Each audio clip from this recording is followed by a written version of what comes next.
Bismillah, alhamdulillah, wassalatu wassalamu ala rasulillah. Patepang di dinten ieu dinten Jumaah 3 Oktober 2025 masih dina suratun Nahli ayat ke-50 genep. A'udzubillahi minasyaitonir rajim. Bismillahirrahmanirrahim.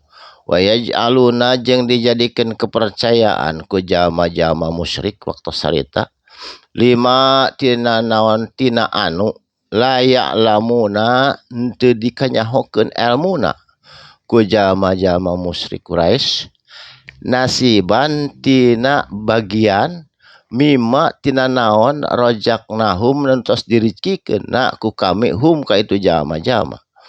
Waktu jadi maksadna waktu sarita mah ongko percaya ke Allah tapi percaya kanu sanes mesing di urang gak ayeuna sami. Contohna naon mencit sapi dikalautkeun jang nyeroroki do musyrik mencit doma dikubur cenah da ngabangun bumi supaya ngadekatkeun diri ka Allah. Terus naon hajat bumi nyeun sasajen di sawah tina hajat eta tina penghasilanana dijajar-jajar mendekatkan diri ka Allah, justru eta teh musyrik teu kengeng jauhan da ayeuna mah tos aya keteranganana sanes zaman jahiliyah.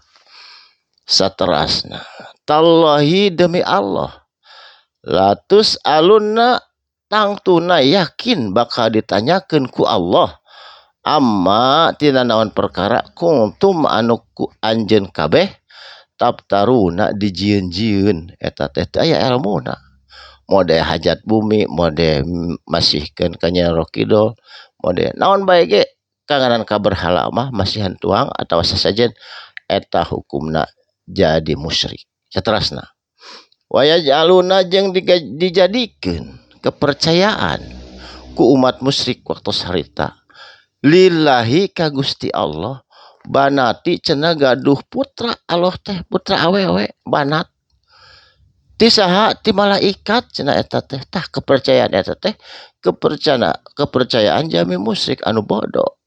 Subhanahu maha suci Allah hu tina naon anu disangkakeun ku manehna lam yalid walam yulad walam yakullahu kufuwan ahad Allah.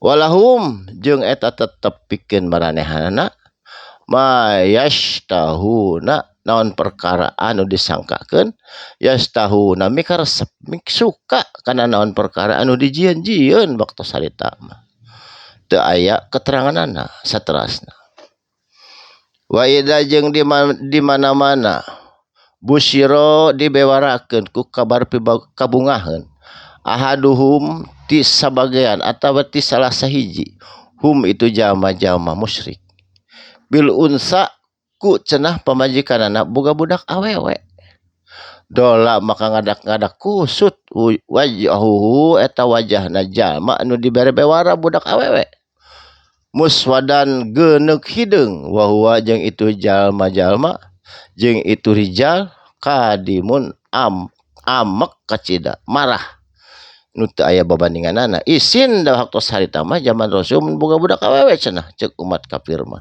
Jadi budak awewe mah teu bisa perang, budak lalaki anu alus mah mulia cenah. Ya tawarro jeung disumputkeun eta budak awewe teh ku era-erana boga budak awewe minal qaumi ti jelema loba ti kaum-kaum misyui tina era cenah eta teh goreng ma busyirro henteu jadi bunga bihi ku aya kabar boga budak awewe ayum sikuhu nah bisa ngurus cenah hu ka eta budak alahunna ka eta budak awewe tegasna budak anu dilahirkeun am yadussuhu nah baka dikubur atawa kudu dikubur fiturobi dina taneuh. Jadi lamun anjeun era ngurusna kubur budak awewe mah zaman harita Umar bin Khattab waktos seueur budak awewe anu dikubur benten jeung zaman Nabi Musa budak awewe dihirupan budak lalaki anu dikubur eta masa balikna. Ala kudu inget anjeun saa kacidahinana kacida jahatna mayah kumun perkara anu dijieun hukum eta atawa ketetapan mode kitu.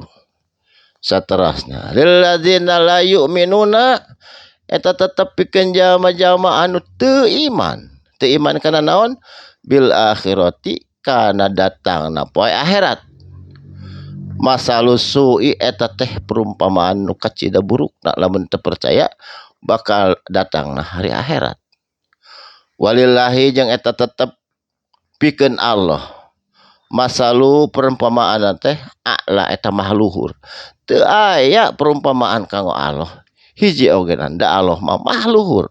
Teu aya babandinganana. Walam yakullahu kufuwan ahad. Teu aya maha esa Allah mah. Teu aya perumpamaan bagi Allah. Wa huwa jeung ari itu Allah Al-Azizu eta maha perkasa Allah, maha gagah Allah, Al-Hakimu tur maha bijaksana. Jadi teu aya masalu, teu aya perbandingan kanggo Allah mah. Jadi jalma-jalma sadayana ge jeung naon wae oge teu aya nu dibandingkeun jeung Gusti Allah. Allah wahus samad tempat meminta, teu aya perbandingan kanggo manehna. Kanggo anjeunna Gusti Allah Subhanahu wa taala.